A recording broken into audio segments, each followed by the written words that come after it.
There we go. Doc here from North America. Good morning, good afternoon, and good evening. Let's see. We go here, go to there, and let's make sure we are hearing ourselves. So it's Monday. As you can see, there's the what do we have up on there? Do we have the dollar index there? Or was I exploring? I think I was exploring. That's meta. Let's go find the dollar index. Selling off a little bit this morning, but at the same time, you see it's all these weekly buys still going on. 7 full weeks of weekly buys. So we'll see how this week starts off. So far, we're waiting for the close of the day to see what the first look of the week is for the weekly buy and sell. And same situation. See, the daily has not kicked out yet. I guess it's trying. Yeah, maybe that's why it's listed as 28. So we're still working on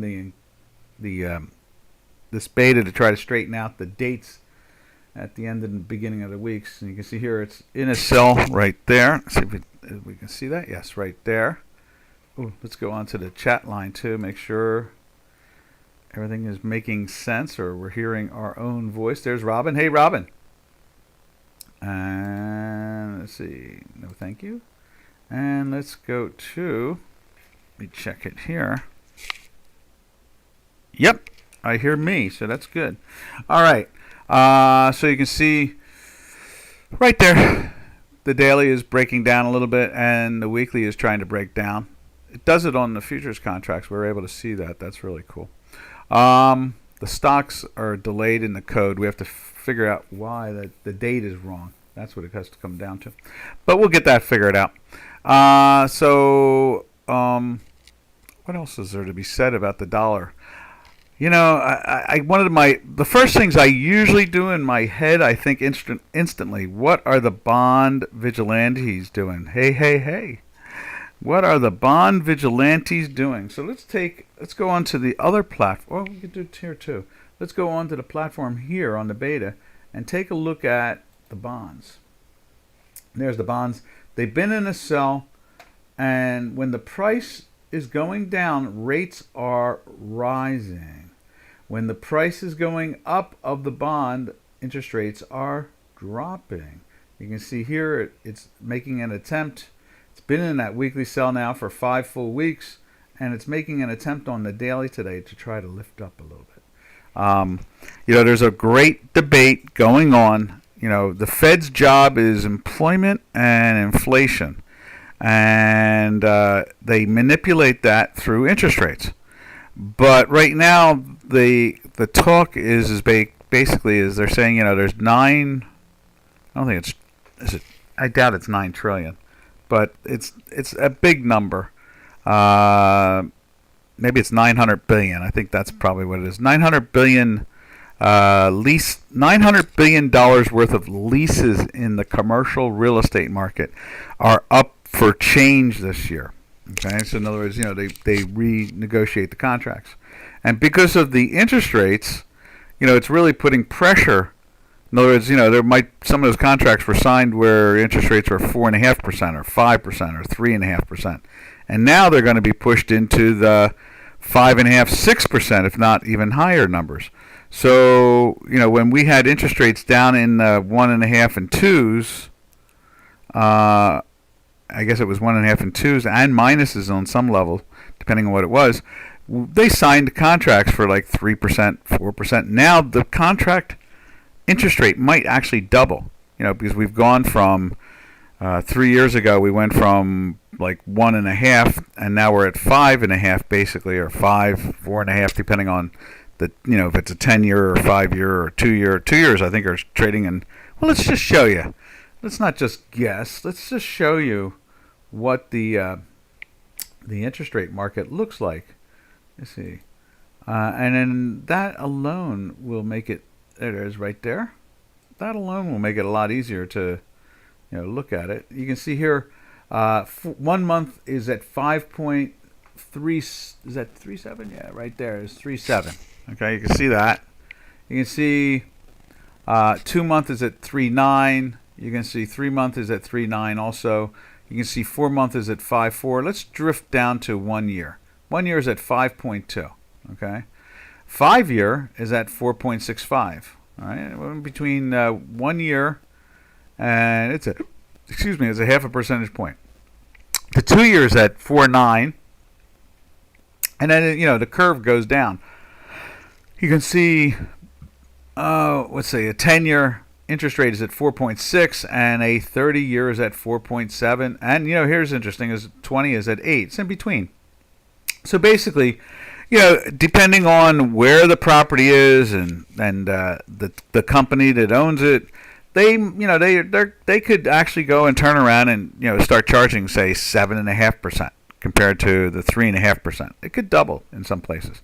Well, when you have $900 billion worth of contracts expiring this year, and they're going to have to be renegotiated, that makes it a really dicey thing. And so we lost another local bank. I guess it was a new bank to begin with. It opened about 5 years ago during the Trump years, and they went under like the way that California Bank went under last year in Silicon Valley, and had to be merged with other banks.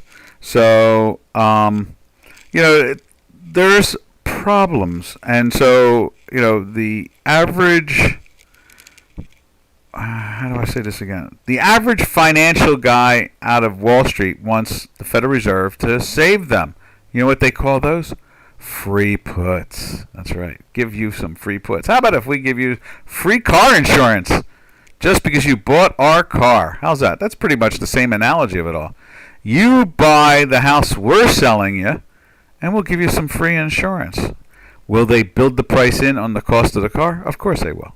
Will they build the price into the cost of the house? Of course they will. So in other words, they're not going to give it away, but they make it pretend that they're giving it away. And so in the case of here, they want the Fed to give free insurance to prop up these new leases, things like that. It'll be built in somewhere else, of course. But in the end result is that puts a problem. $900 billion worth of new contracts has a lot of money managers scared. They're like, oh my goodness, maybe people won't lease 5 buildings. Now they'll only release 4 buildings. Maybe they'll shut down a building. The earnings might drop. If the earnings drop, then we can't have the same stocks in our portfolio that we had before. It's a domino effect. That's what it comes down to. It's a domino effect. And so right now the song is please lower interest rates so that we can sign new leases, and we're supposed to get down. Was it they talked about 7 cuts between November of last year and now?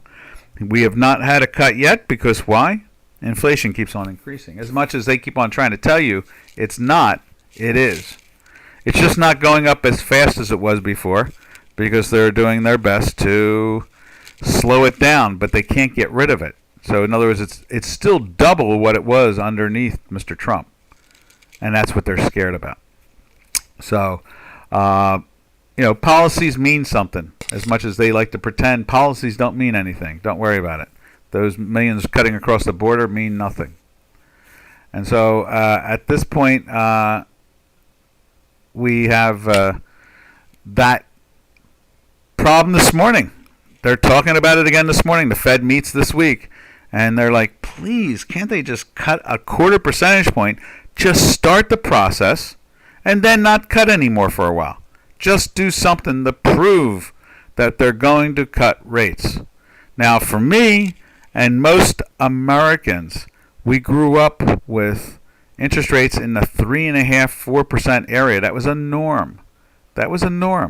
And then after, then up to, I guess you would say, up to the end of Richard Nixon, they had drifted into the 4s strongly. And they were fighting it. They had these buttons that said win, whip inflation now, win, yes. So it was WIN, whip inflation now, win buttons.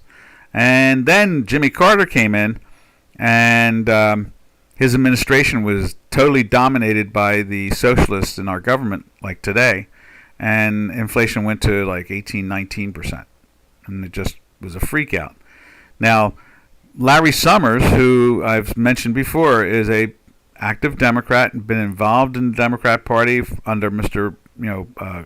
What's his name, Mr. Clinton and so forth. Who was in the administration, Secretary of Treasurer or budget director or things like that. He is a good economist, and he does his personal calculations and says the way they changed the Bureau of Labor Statistics, in many ways, he says that our inflation rate is basically back to the Jimmy Carter years. Now, if you ask any person going into a supermarket or trying to buy clothes or trying to buy an automobile or try to put fuel in your machine or many other things, you would say, yeah, it feels like the Jimmy Carter years. But our numbers are so skewed at this point by BLS, the Bureau of Labor Statistics, because they've changed the inputs. Mr. Summers took the old inputs and put them in there, and he said that the peak was around 18%, just like the Jimmy Carter years. And it feels it. Everybody sees it. Mr. Biden, of course, tells you, no, that's wrong. And the government stats of today, since they're not the same stats of 1980 or 1975 or 1950, says the same thing now too. But if you take a look at the same stats as you did in those years back in the 19s, you see that they use different numbers nowadays than that. So, this is the problem we have. This is why we have a lot of confusion in the market. And you can see why the dollar index today is trying to lift a little bit. In other words, the dollar is going down.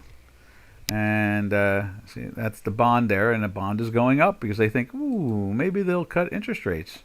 Maybe finally they'll do it. They got to get it done soon, And so chances are that they if they're going to cut for that quarter point ceremonial price, it'll probably be somewhere between, let's see, where are we at now?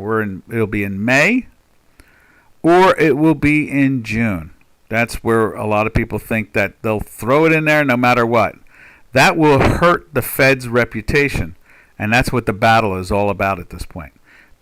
For many decades, we really never wanted to hurt the Fed's reputation. So we never saw these foolish games being played back in the 60s and the 50s and the 70s and the 80s and 90s. We didn't see those games. It wasn't until the 90s that they thought, you know what? If we change the stats at the Bureau of Labor Statistics, the Bureau of Labor and Statistics, well, then it won't be a problem. They'll have to believe the numbers because the numbers say this now. Just because we're using different stats, people won't really say it because we'll tell them that we modernized them. We made them more efficient. And that's where we're at this point in time, and that's why we see this strange zigging and zagging type of marketplace. Now, we can shift over to Japan. Japan has the same problems. 5 decades of stagflation. They're ready to throw the government out. I'm not sure if they have the power to do so, but they're trying. They have the LDP has, a disaster going on it, and that's why the currency has gone from 105 to 160.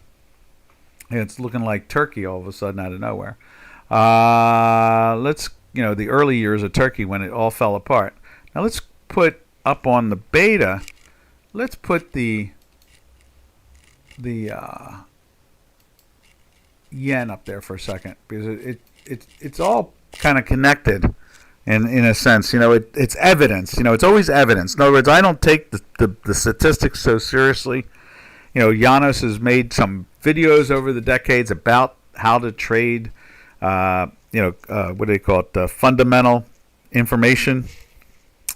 And you can see these last couple of days in Japan are really ugly. Right there, you can see that. We were riding it up. We've been in that weekly buy here since the 150 area, and before that it was the 140, 142 area, and off and on throughout the last bunch of years. We've watched the product go from 105, and march its way up. I guess if we added more time, you'd see that. And we've been in a weekly buy. It was there, and it's just the governments have gotten fat and lazy, and they do things that, a lot of our governments around the planet now do a lot of foolish things, and then they all do it in the name of helping everybody. But when you're paying twice the amount for your food, or you're paying twice the amount for the fuel in your machine, or twice the amount for your machine, your automobile, I call automobiles machines, and you pay twice as much for your houses, and and you're paying twice as much for your rent. In other words, obviously, it's not helping the average person. It really puts pressure on them, and we see this foolishness going on constantly. So that's where we are with looking at the dollar today. The dollar is trying to go down because the 30-year bond is acting like it wants to go up, and the interest rate is going to back off a little bit. And anything really helps out. And that's why Mr. Biden is losing to Mr. Trump by 7 percentage points, even on a CNN poll. 55% of Americans believe Trump's presidency was a success, and something like 61% of Americans believe Biden's presidency is a failure. All right, so this is going to be a very interesting election. It's going to be wild and woolly. They're going to try to love what they've got now. Mr. Trump is in a legal battle in New York State, and the court case has been on for 3 weeks, and they can't find the crime yet. They are not able to identify to the judge what the crime was. They're not able to identify to the jury what the crime was. And they're telling them everything but what the crime is, but somehow or another he's on trial for a crime. And everybody's starting to go like, this is getting crazy. Can't you tell us what the crime was? And they're saying, no, it'll become obvious soon. It's like a movie. It's like a story. It's going to become obvious. No, if you did a crime, people know what the crime is. Tell us what it is. But they can't. And that's why Mr. Biden keeps on going down in the polls, because they're calling it lawfare at this point. They're doing everything they can in politics now to criminalize it so they can, take power, keep power. I don't know. In the end result, it's all crazy. And when you look at those interest rates, it says to you, hey, this is, they're actually, to me, those interest rates to a great extent are just about normal. 4.5%, no problem. I could see in a good economy where the interest rates, under like a Mr. Trump again, will go back down into the 3.5s or something like that, or 3 or 2 7/8. I could see that. That would be a normal. But right now, under Mr. Biden, they're flying, and they're trying to hold them down. A lot of people said you should raise the interest rate. Shouldn't have been raised to 5.25. They're at 5.25 now by the Fed, 5.5, something like that. They call it 5.25.5. They kind of make it a between two yields, but the official price they think should be about 7, because inflation went to 9% in even with the Bureau of Labor statistic numbers. So the interest rate should have been like 12%, but they stalled out at 5.5 basically, and you can see most of the bonds. That's why. Let me just throw it up on the screen one more time. That's why is it right there? Nope, that's not it. Where is it at? Not there. Nope. So we got to add it again. So let's put the bonds in again, right? Where is it at? Right there. There they are.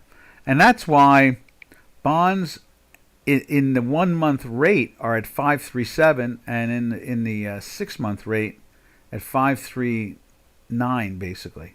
At the 3 month rate, they're 3.9, and at the half a year point, they are at 5.38. That's the reason why, because that's where the official number is with the Federal Reserve right now. And so what happens when you see them discounting further out, it's because they believe interest rates will come down. Now they've been promised that they're going to come down. They promise, and they've been promising since last November. Where are we now? November and December, January, February, and March, and now we're getting tomorrow's the last day of April. Is that right? No, Dec, Jan, Feb, March, 6 months. So 6 months they are they have not been able to come down, and that's why you see the first 6 months of the bond market, trading bonds at like the 4-month, just jumped to 5.40. And the 6-month is at 5.38. So they're looking out 6 months from now, and they're saying, okay, we think that is almost the election. Notice that when you get to the election, it all starts to drop because they're like, oh yeah, Mr. Trump comes in, they're going to change policies, and those policies are going to be for the better. So that's the reason why you see the bond market acting, because the official rate now is between 5.25 and a half. 5.25 and a half. So, all right, we're done talking about the dollar and the Japanese yen and the LDP party, and how we have to follow numbers to actually understand the story and the facts, because when given a chance, these governments will just tell us a fake story, and we'll be like scratching our heads like, am I the one that thinks I'm wrong? That type of thing. So, all right, that's the dollar. Let's go over and take a look at the euro this morning. I saw it went on the euro went into a weekly sell. I'm not sorry, a daily sell on Friday, right there. Is that it? That was right there. There it is. So it went into the daily sell on Friday and is now lifting back up to try to get back into the buy. As you can see on the weekly, the slow stochastic is coming up to the manifold. You can see the histogram has broken through the manifold on the negative side. The bottom part of the manifold is a negative. The plus side is a plus. And so you can see the fast algorithm on the weekly has broken through the zero line itself. And so, there's, like I said, there's hopes and dreams of interest rates coming down. And when they come down, what does the euro do? It goes up against the dollar. It gains. It gains against the dollar. All right. From there, we'll go take a look at the British pound. Right there. And you know what? Basically, we could say that this webinar, every day I have to have a title for these webinars so that they can advertise them. And so I guess we could say, before I get too lost in my view of the marketplace in general, we should probably, since it's 22 minutes into the webinar, we should come up with a label of what today's webinar was about. And in this case here, today's webinar is basically looking at government facts versus reality. I think that's the best way to look at it. Government facts versus real life. That's even better. And that's really what it comes down to. And that's what we try to do here every day, try to show you the real numbers, and that's why we have such a high accuracy rate, as we show you the real numbers instead of the spin numbers. And we'll do that. So title today, and it'll be government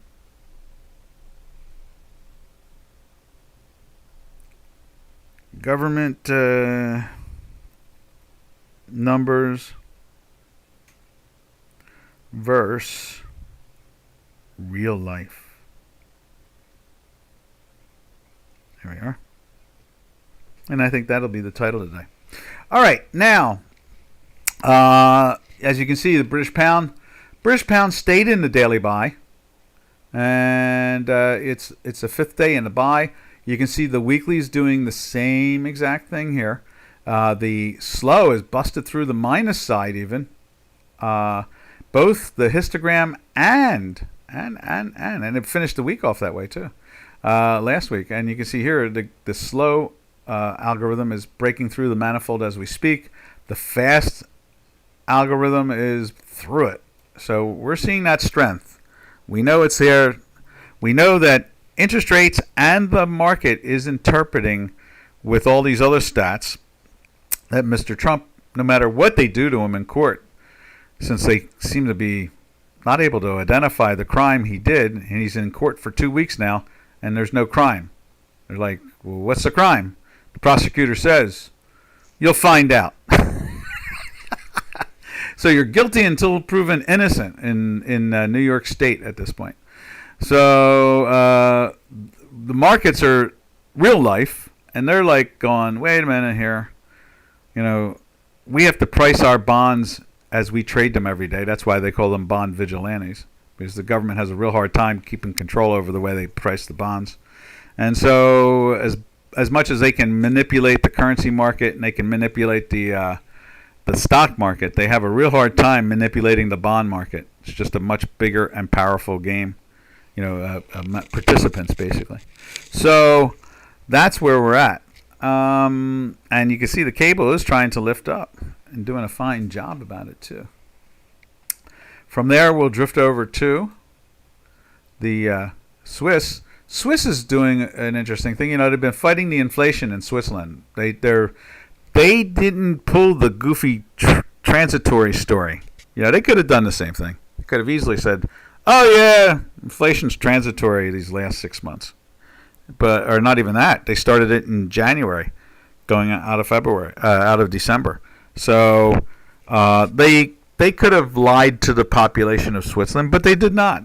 The Swiss government came out and said, we're going to fight inflation.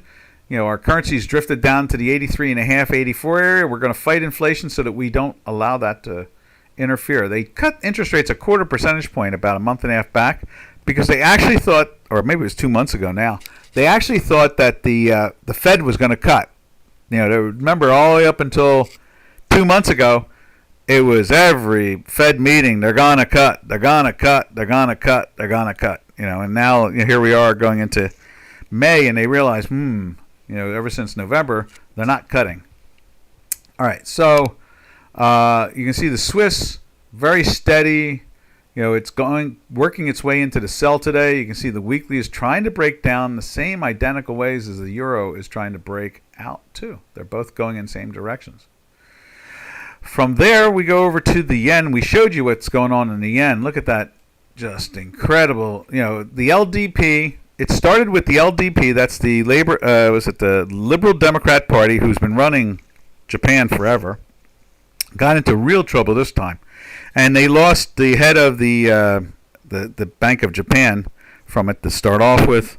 And then they brought in a new guy. And then at the same time, they lost 5 ministers and over the last 6-7 months. They keep on losing people because there's a fundraising scandal going on in Japan. And so far, it has not totally affected the prime minister, but he can't call for new elections because he'll be voted out. So he has to stay in there right now because the people are really frustrated. And so the smaller parties are trying to put a coalition together for when there is an election. And so you can see the currency, when governments do bad things to their country, you see it in interest rates, you see it in stocks, or you see it in currencies, or you see it. It pours out in other places. It's like trying to carry too many things in a bag. Sooner or later, the bag rips and things spill out. And that's what's going on since the yen was down at 105.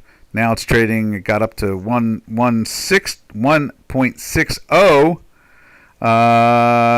up on Friday, I guess you could say. And so it's 160. Basically it's 160 yen to the dollar now. Whereas before it was 105. For a long while it was in the 8.80, 0.75, things like that. But it's starting to bleed in because the country's getting tired of the stagflation. And it's been going on for 5 decades. And finally, with the explosion in inflation really big with the yen, it forced the stock market over there to go to all-time highs. But as we can show you on beta, let's show you on beta. Where is the stock market right now in Japan? Banzai. Right there. You see it's off its all-time highs. Right here, the 39 area was all-time highs for almost 40 years. Yeah, 40 years. 4 decades. Yep. And then they got it up, because of the inflation explosion. They got the stock market up to all-time highs just by about 1,500 points, and now it's broken down and it's going down to the 37,000 area. It's flirting as we speak. It's been moving up the last few days. You can see Monday's market was down for the day, but I guess you could say it's off its highs because it was actually up for the day. But our math is telling us that it's breaking down. You can see it right there. And you can see it's in a weekly sell right there. It doesn't seem to want to dance its way up. It's not that's Friday. Yep, it's not really showing you a lot of gain there. It's been in a sell because there's problems. There's a lot of problems there. All right. So from there we drift back to the currency market, and we take a look at the great experiment, as we like to call it. We've seen that country take its currency from 1.0 all the way up to 36. So it's multiplied 36 times. Ouch. From 1.0 or 100 to 3,600, basically. And it said a Turkish lira against the euro has been kind of trapped in this big yellowish square we put up there.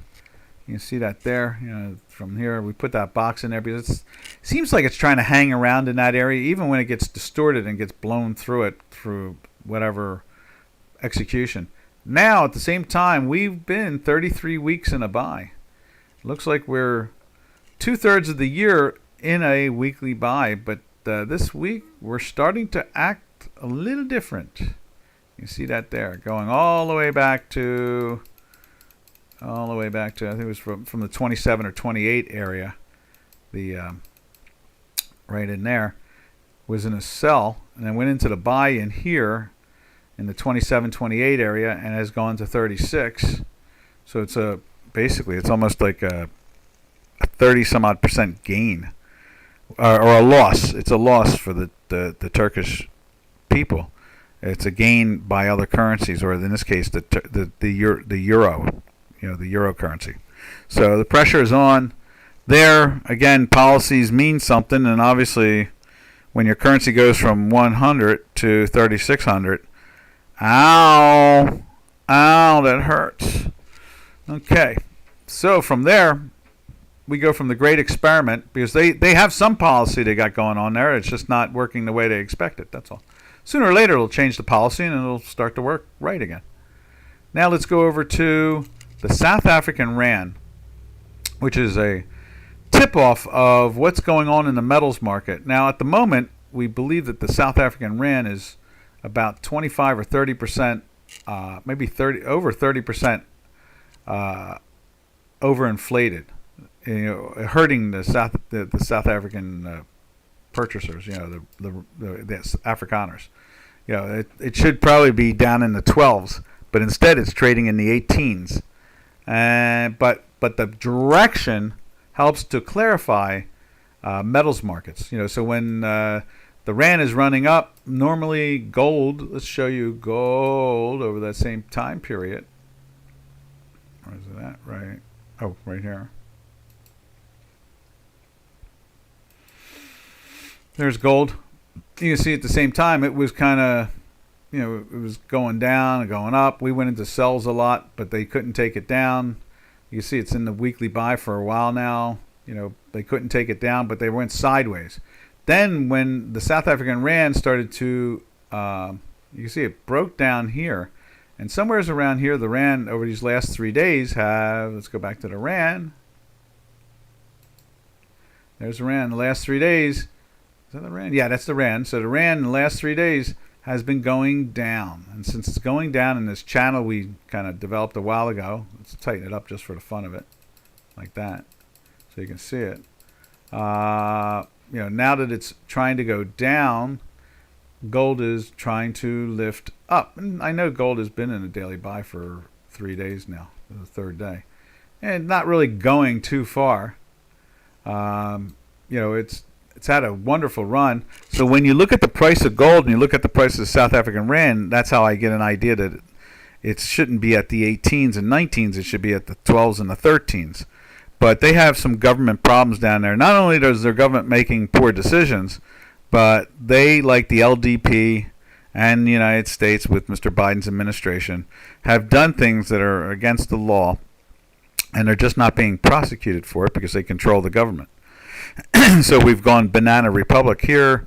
Obviously, Japan is a banana republic in its own nature now too, and we know for sure the with the that runs it, the African National Congress, the ANC. They're a communist group to begin with, so we know that they're going upside down, and that's what it's been going on. Is South African rand trading in the 18s and 19s instead of the 12s and the 13s, and the population would be very happy to have inflation drop 33% like that. That would be very nice, if it would. But again, we can only measure. We can't trust what they say. We can only trust the numbers, when it comes to actual free markets, when they're floating, not fixed. And when they're not fixed and they don't have control over controlling the currencies or the bond interest rates and so forth, or the currencies themselves, then what happens is they're the ones that are going to tell us the truth, not the government policy. That is being told by the prices that it's wrong. It's a bad government policy. I mean, when you have 33% inflation jumping up like that, obviously they're doing something that you don't want them to do. It's definitely bad. So, there is the gold. Let's take a look at silver. There's silver. Silver's kind of quiet today. It went into the sell on Friday. It's been bouncing around. It's been having its problems since the rand made that shift. Made that run up. It was this pressure from here, or that spike there, that the metals went down in a sloppy way, no doubt. I mean, look, everybody's buying metals. They're concerned.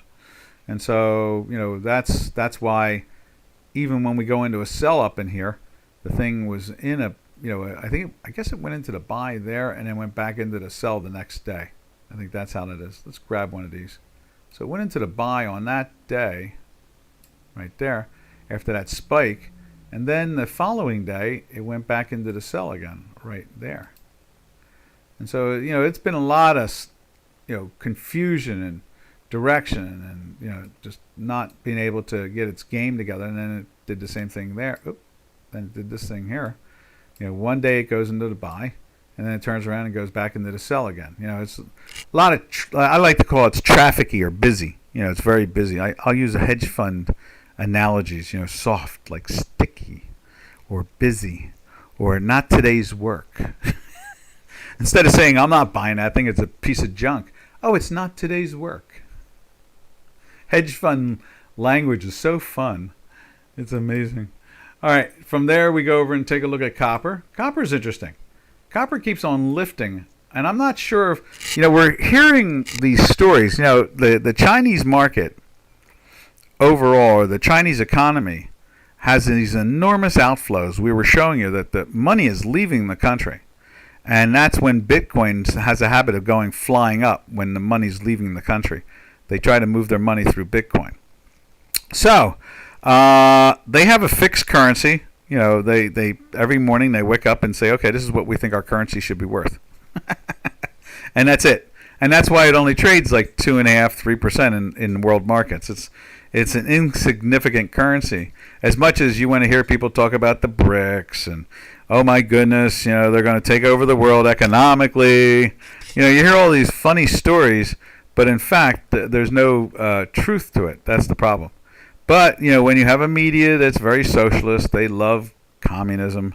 They'll just chant that stuff all day long, it goes on and on and on. So the Chinese market, as far as I'm concerned, I watch the way copper moves, because it's one of the only products you can buy in China that has killing misbehaved dog. What? Dogs bite and hurt people. I don't think you want to keep them around. There's a headline: lawmakers slam. Yeah, okay. They're just trying to make sure that she doesn't become the vice president. Okay, so anyway, one of the possible vice presidential candidates for Trump Some people in government said she killed her dog because he misbehaved. Like Biden had a dog that was biting like the Secret Service and biting people in the White House, and they finally convinced him that he has to move the dog out of there and put him in another place. Well, in her case, she just got rid of it. It's a vicious dog, kill it. It's the way it is with any vicious animal. That's why we have a death penalty. All right. So copper, I think, tells us a story about China all the time. In this case here, their currency's having problems. Their stock markets are having problems. The government's having problems. They have real estate. The big real estate corporations are declaring bankruptcy over there. So obviously, money is trying to find some place in China that they can go, that they feel safe in, and copper is one of them. It's like the gold of China, basically. So, all right, and that's why we see strength in copper there, whereas the other metals are kind of slipping and sliding sideways. But, we do have copper in a buy moving up. We have gold in a buy moving up. Well, there's gold. It's in a buy, barely moving up, but it's trying to stay in there and stay in a weekly. And then we have the platinum right there. Platinum, same way, in a weekly buy and a daily buy. Looking, is that what day is that? That's today, right there. So today they're buying platinum.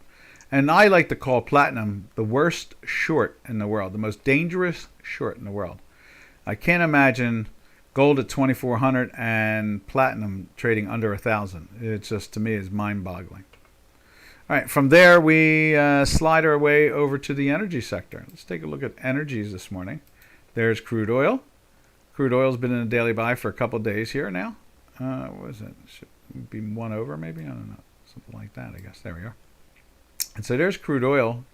And you can see the weekly was being flirted with. We'll remove the box since it's -9 again now. But it was on the edge. At the same time, now we do see the daily, which is not moving much. I mean, it's very tight, is trying to get back into the daily sell.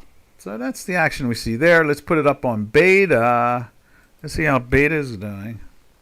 There's the beta. That's our platform there. You can see it's still trying to hold up, but it is down for the day. You see the, what do you call it? The algorithm's been in a buy for days, just the same way as on the other platform. But today they're starting to flirt. And you can see the weekly never went into that weekly sell that we talked about last week. And we'll see tomorrow, if Monday started off with it trying to climb up again. From there we go to Brent, which I really believe, and that's the bonds right there.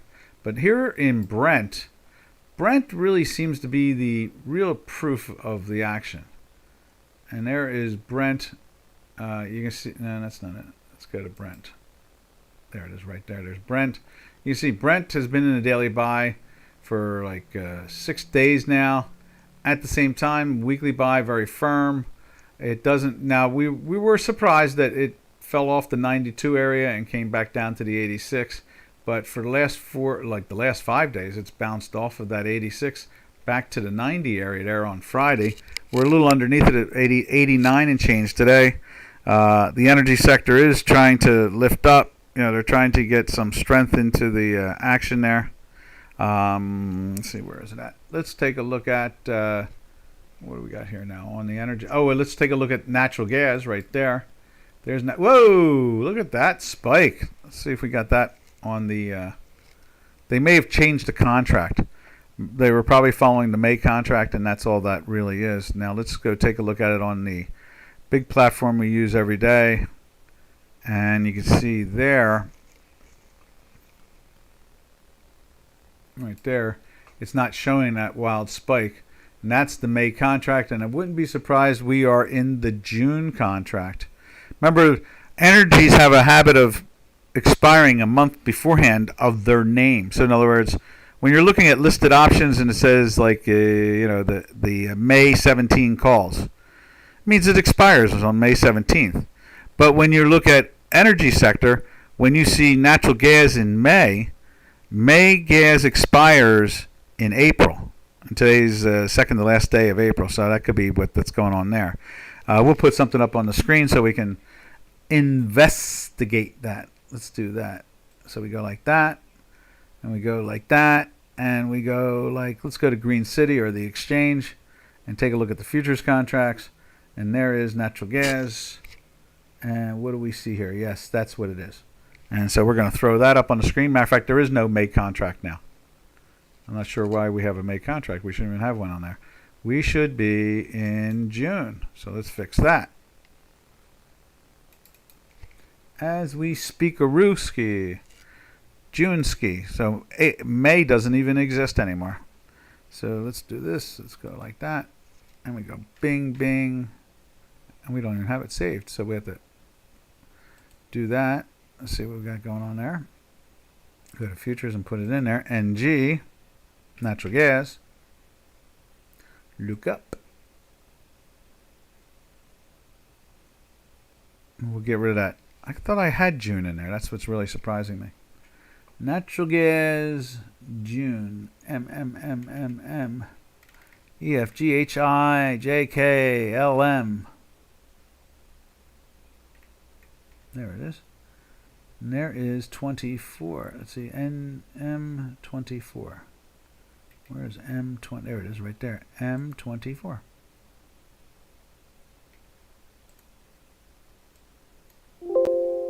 Okay. Now we can put that in there. I'll close it. There we are.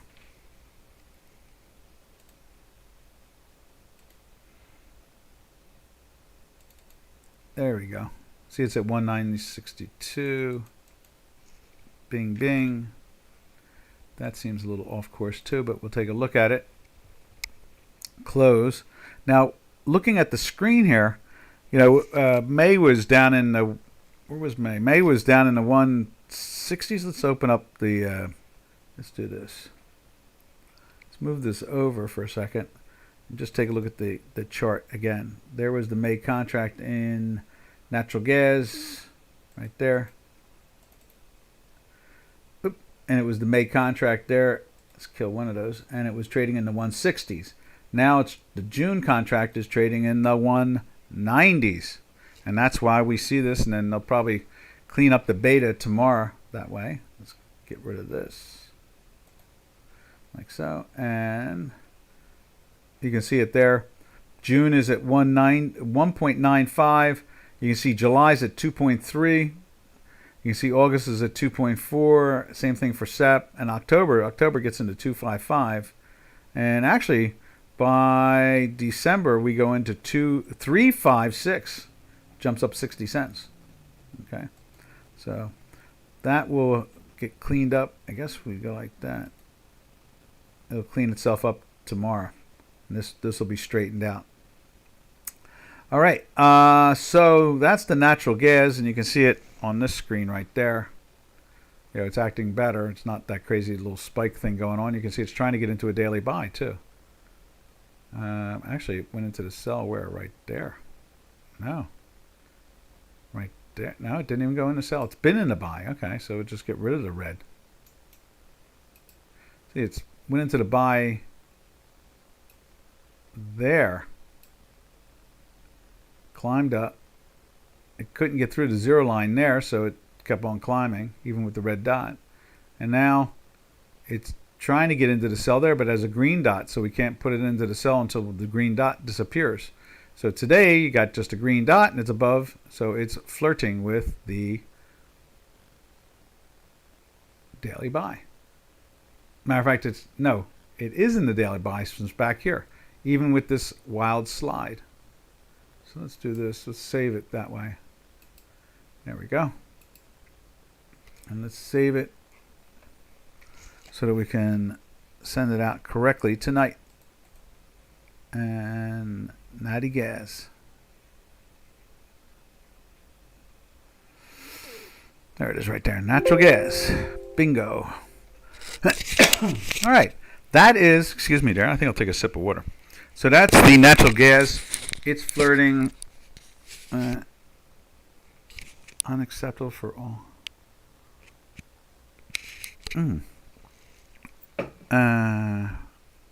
Okay. that's pretty much the action we've been having with natural gas. That was an interesting slide.